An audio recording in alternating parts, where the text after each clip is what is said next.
quarta-feira, quando voltamos a um assunto muito delicado, a ira do Senhor. E aqui os versos destacados são os versos 15 e 16.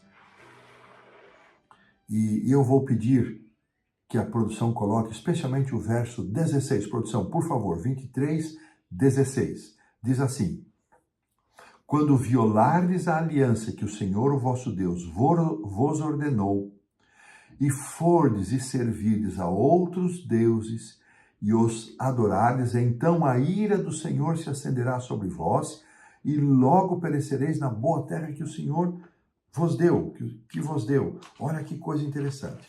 Israel já havia tido uma amostra do que significava estar sob a ira de Deus, e isto, durante as peregrinações pelo deserto, havia acontecido.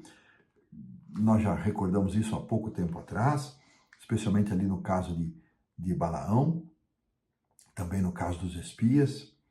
Na Terra Prometida, no caso da derrota para Ai, e Israel estava consciente, e Josué muito mais, das consequências de desobedecerem a Deus, de falharem, de desconsiderarem a parte de Israel na aliança e com isso provocarem a ira de Yahweh, de Javé, ao quebrar a aliança. Esses versos representam o ápice do discurso dessa parte mais incisiva do discurso, e é chocante ouvir, como deve ter sido para o povo, é chocante para nós ouvirmos, que o Senhor destruiria Israel, já que esse termo havia sido usado para as nações pagãs.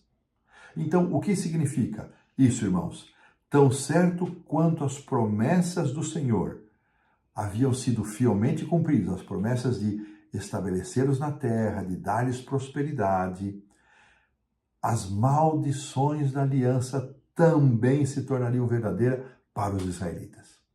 A bênção e a maldição. O discurso de Moisés aqui é uma semelhança da forma como Josué termina os seus dias comparados aos discursos de Moisés, que também destacou as bênçãos da obediência à aliança e as maldições que viriam em consequência de se quebrar a aliança. Irmãos, à luz, gostei muito disso que eu vou mencionar agora, à luz da destruição dos cananeus, daquelas nações.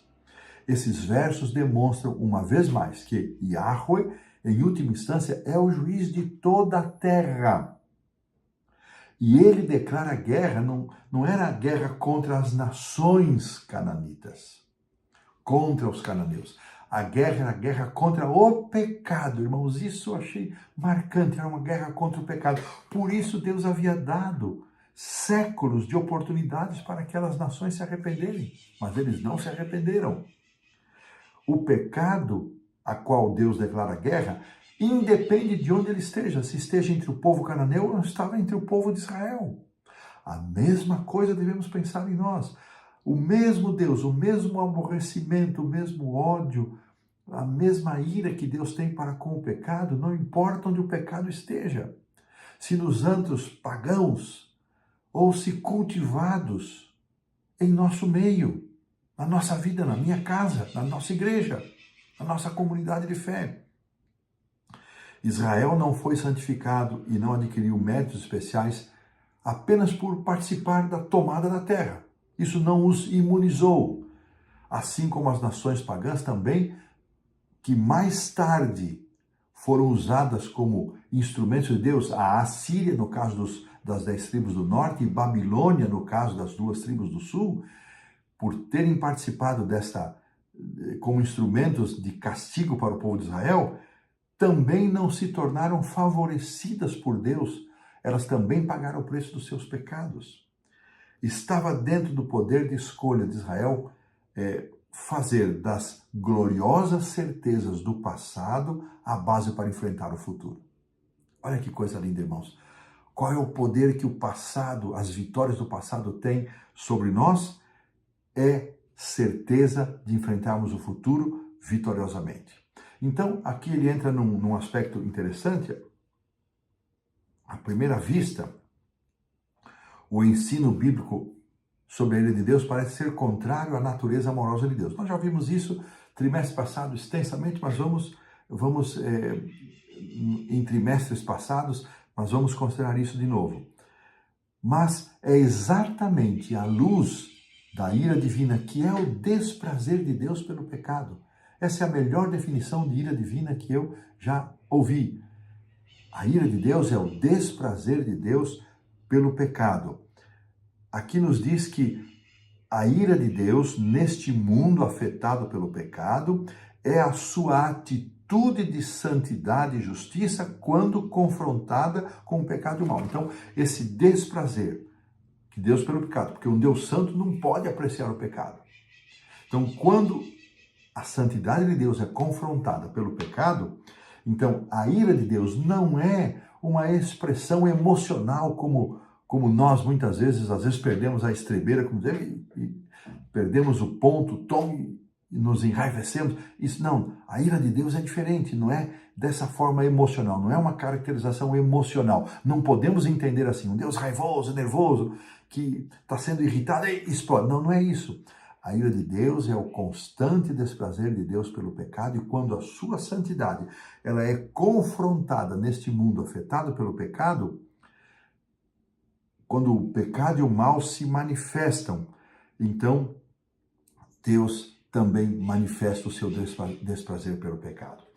Eu me lembro, irmãos, no meu primeiro ano da Faculdade de Teologia, lá no longínquo 1977, um dos nossos professores, que já descansa no Senhor, Antônio Alberto Nepomuceno, ele mencionou que Jesus, ao morrer na cruz, ele foi objeto da ira de Deus. Por quê? E aqui está o texto de 2 Coríntios 5, 21, que Jesus, ele se tornou pecado por nós. E ao se tornar pecado por nós, Jesus assume a ira de Deus. E essa foi a razão pela qual Jesus, de acordo com o desejado, Jesus morreu, porque a dor e o pecado faz separação. Então, Jesus morreu separado de Deus, porque o pecado faz separação.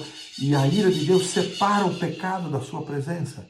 E Jesus morre como os ímpios morrerão na segunda morte, ou na morte após o milênio. É essa caracterização. E Jesus suportou isso para que nós não precisássemos passar por essa angústia, por essa desgraça. A morte que morremos hoje, chamada primeira morte, nós podemos morrer em paz ao lado de Cristo, em Cristo Jesus, por Cristo Jesus. Assim, o conceito da ira divina, ela apresenta o Senhor como justo juiz do universo e aquele que promove a justiça e aponta para o Salvador que se fez pecado por nós, que assumiu a ira de Deus. Que coisa mais linda. Irmãos, tenhamos esta compreensão muito clara.